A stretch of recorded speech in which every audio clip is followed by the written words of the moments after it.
Hello दोस्तों, इस सवाल में पूछ रहा है कि एपी दैर के 11 या बोलते हिंदी में बात करते 11, 8, 5 और 2 का एक पद माइनस का 150 है। अगर है तो क्यों है, अगर ये नहीं है तो क्यों नहीं है, इसके बारे में आपको बात करनी है। तो सर्वप्रथम अपन लिखेंगे प्रथम पद। प्रथम पद क्या है? प्रथम पद ए बराबर दैर का है 11। ठीक है। उसके बाद है सार्वंत्र।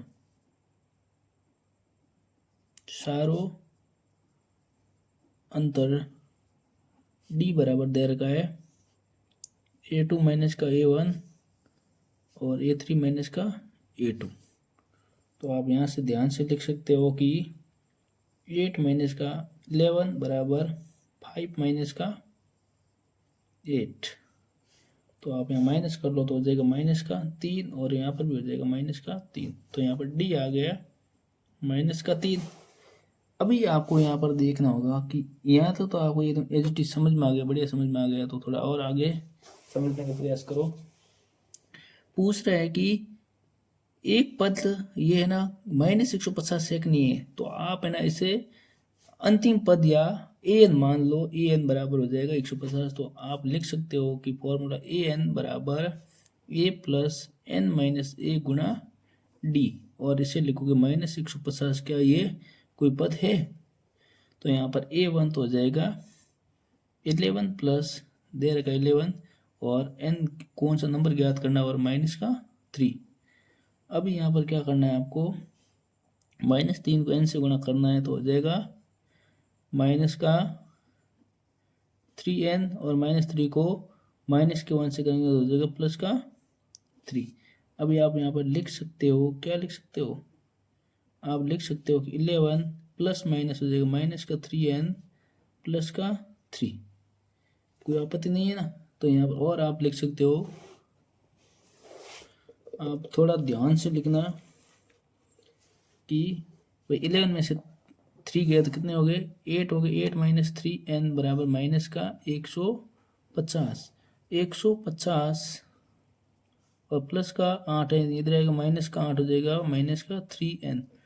अब यहाँ पर कितने आ जाएंगे टोटल?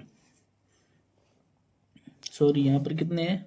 प्लस का 11 और प्लस का कितना है 3, प्लस का 11, ये भी प्लस का ये भी प्लस का, जुड़ेंगे नहीं? जुड़ेंगे, जरूर जुड़ेंगे। तो 11 3 कितने हो गए? यहाँ पर होगा 14 होगा। ठीक है।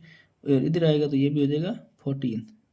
तो यहाँ पर ये माइनस कर दो, जोड़ दो, मतलब इन दोनों को। भाई ये प्लस का इधर है माइनस, ये भी माइनस, कितने हो जाएगा? 50 60 हो जाएगा 167 और माइनस का 3n। अब हो जाएगा n बराबर हो जाएगा 164 बाई माइनस का 3 बोल रहा है यहाँ पर। यहाँ तक आपको बात समझ में आ रही है? तो अब मेरी बात समझो ध्यान से कि माइनस से माइनस कट गया तो n बराबर क्या हो जाएगा? n बराबर हो जाएगा 3 का भाग दो इसमें 64 में, पहले 3 का भाग यहाँ 16 में दे दो पहले। तो 2 कितनी बार रहेगा? 3 पंजे 15, 5 बार गया, 5 बार। एक रह गया, यहाँ हो जाएगा 4, 3 चौक 12, कितना बच गया? 1 बच गया, 2 बच गए। तो यहाँ पर क्या भाग में पूरा पूरा नहीं जा रहा है। अगर है ना भाग पूरा पूरा नहीं जा रहा है, एन एक पूर्णांक संख्या नहीं आई, ठीक है ना, तो आप यहाँ पर लिखोगे, यहाँ पर क्या लिखोगे? लिखना है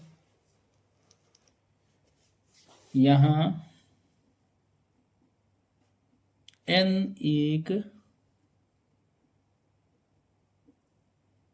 पूर्णांक संख्या नहीं है, नहीं है, अतः -150 AP 1, 8, 5 और 2 का पद नहीं है, पद नहीं है। ये बात आप अंत में ऐसी लिख देना, ठीक है ना। अब आप सोच रहे हो कि सर ये क्यों नहीं है, मेरे को ये बताओ भैया, क्या बताना है कि 1 नंबर पर ये है, ये 2 नंबर पे, ये 3 नंबर पे, ये 4 नंबर पे कभी भी कुछ संख्या पॉइंटों में नंबर में आएगी क्या? ये कभी ये हो सकता है कि -50 पॉइंट से पर ये संख्या होनी चाहिए, पूर्णांक में होनी चाहिए, पूर्णांक मतलब पूरी संख्या होनी चाहिए, ठीक है ना, तब जाके वो उसका सॉल्यूशन निकलेगा। समझ में आया तो लाइक करो, शेयर और सब्सक्राइब करो।